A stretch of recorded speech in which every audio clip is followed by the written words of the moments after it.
My name is Rubble. I have been alive for 41 cycles, and in that short time, Bumblebee, my mentor, has shown me wonders and marvels beyond imagining.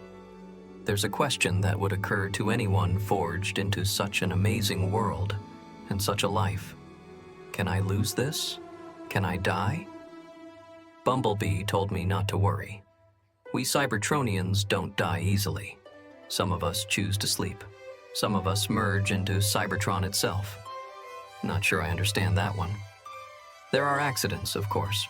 Not all of Cybertron is entirely safe. There is violence out in the void and on colony planets, but not on Cybertron. Not now. No Cybertronian has died by the deliberate hand of another on this planet since before Bumblebee himself was forged. It does not happen here, he told me. And here, at the beginning of my 42nd cycle, I learned something that had not occurred to me before. My mentor does not know everything. Bumblebee can be wrong.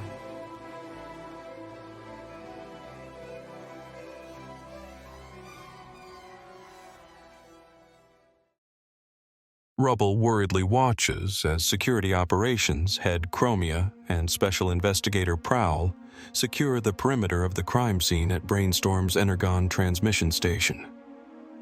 Prowl wonders if Brainstorm's death might have just been an accident, but Chromia is quick to point out signs of botched sabotage that lead her to suspect foul play.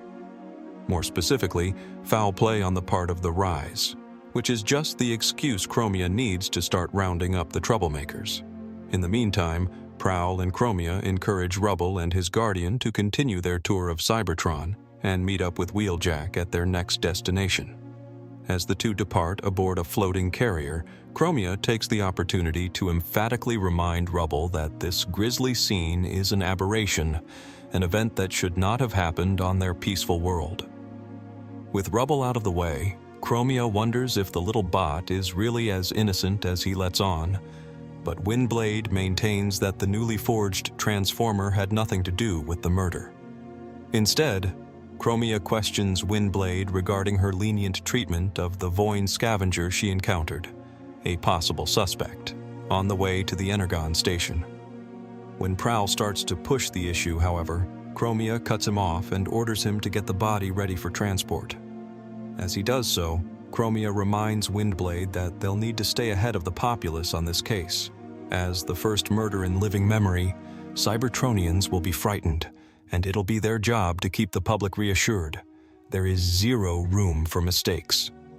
With the crime scene a dead end in terms of possible leads, Chromia and Windblade put in a call to Senator Orion Pax to update him on their investigations. The senator has worse news for the trio.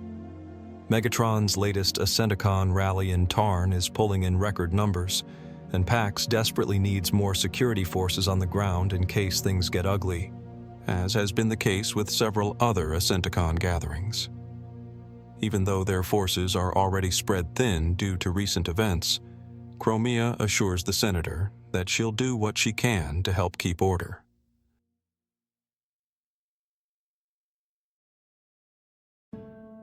Dawn breaks as Rubble and Bumblebee arrive at the gigantic space elevator known as the Tether, the next leg of their journey across Cybertron. Despite his young protege's enthusiasm, Bumblebee warns Rubble to keep the events of last night a secret as they disembark and meet up with the enthusiastic Wheeljack.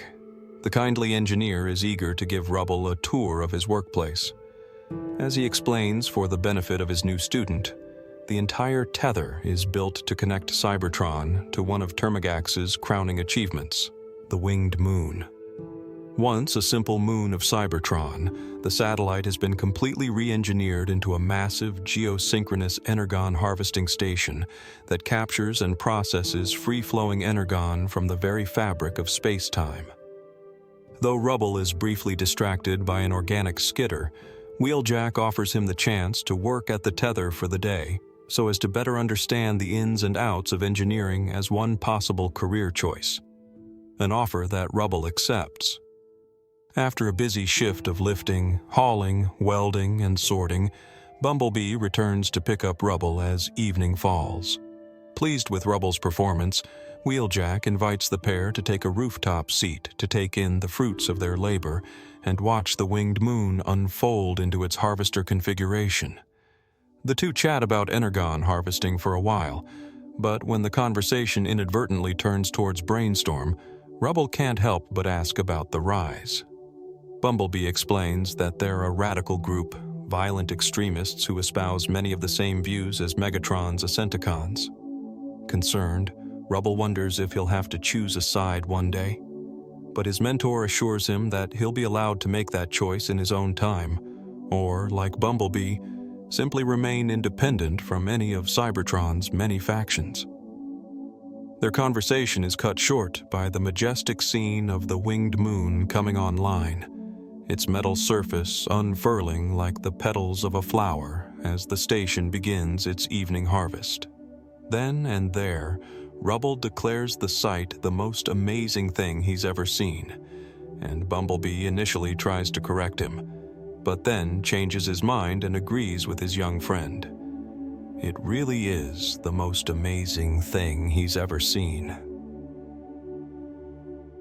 In the city of Tarn, meanwhile, the crowd eats up Megatron's words as he launches into his latest tirade, arguing against the restrictive laws and ordinances that have, in his eyes, weakened the power and potential of the Cybertronian race.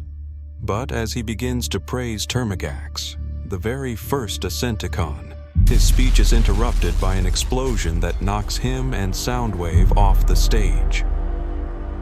As a pair of shots fired by an unseen assailant ricochet off of his armor, Megatron yells for the crowd to get to cover as he leaps towards the source of the shots, only to find that the culprit has already escaped. Megatron is far from cowed, however. Then and there, the Ascenticon leader swears that there will be a reckoning.